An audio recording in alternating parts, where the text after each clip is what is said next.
देश के नागरिक अपनी अपनी उन्नति के लिए प्रयास कर रहे हैं। सभी उन्नति के शिखर पर पहले पहुंचना चाहते हैं। यहाँ तक कि जापानी लोग भी अपनी उन्नति के लिए प्रयास कर रहे हैं।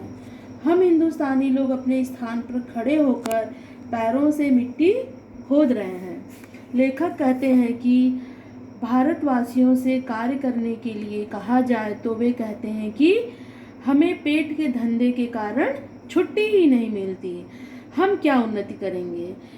लेखक ध्यान आकर्षित करते हुए कहते हैं कि इंग्लैंड का भी पेट कभी खाली था। उसने एक हाथ से अपने पेट को भरा तथा दूसरे हाथ से अपने उन्नति के कांटे साफ किए। विदेशी लोग अपने खेत को जोतते तथा बोते समय भी यही सोचते हैं कि क्या नया करें जिससे पैदावार दुगनी हो जाए। वहाँ के कोचवान भी खाली समय में अखबार पढ़कर समय का सदुपयोग करते हैं, जबकि भारतीय खाली समय में आलस, अकर्मण्यता और बेवजह बकवास में बिता देते हैं। किसी ने ठीक ही कहा है कि दरिद्र व्यक्ति की दशा बिल्कुल वैसे ही होती है जैसी लज्जाशील बहू जो कपड़े फटे होने के कारण अपने अंगों को उनमें छुपाने का प्रयास करती है। लेखक कहते हैं कि हमें धर्म की उन्नति करनी चाहिए। भारतेंदु जी ने अंग्रेजों की नीति का उदाहरण देकर स्पष्ट किया है कि अंग्रेजों की धर्म नीति राजनीति परस्पर मिली है। लेखक ने त्योहारों को म्यूनिसिपालिटी बताया है, जिनके द्वारा घर, शरीर तथा वातावरण शुद्ध हो जाते हैं।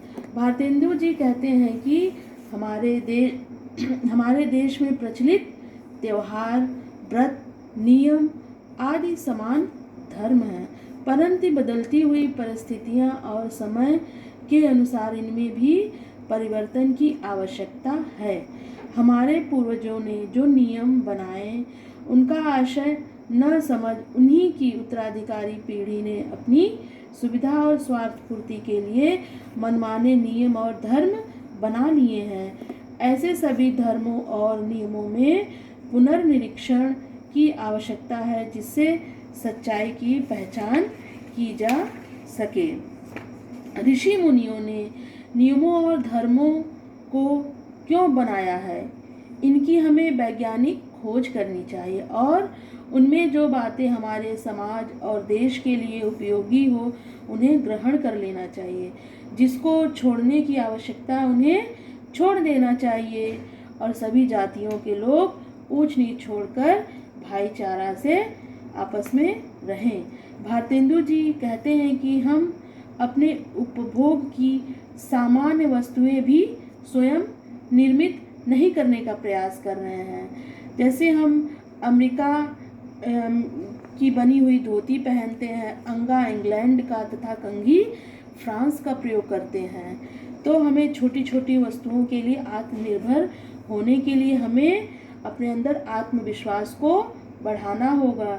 स्वदेशी की भावना पर बल देते हुए अपने देश को स्वावलंबी राष्ट्र बनाने के लिए स्वदेशी वस्तुओं और स्वदेशी भाषा का प्रयोग करना होगा। विदेशी भाषा और वस्तुओं पर अपनी निर्भरता की समाप्ति हमें करनी होगी तथा तभी भारतवर्ष की उन्नति होगी। हमें अपने देश में ही उद्योग धंधों को बढ़ावा देना चाहिए, जिससे लोगों को रोजगार मिल सके और अपने बच्चों को अच्छी से अच्छी शिक्षा हमें देनी चाहिए, जिससे हमारा देश भी आगे बढ़ सके। धन्यवाद।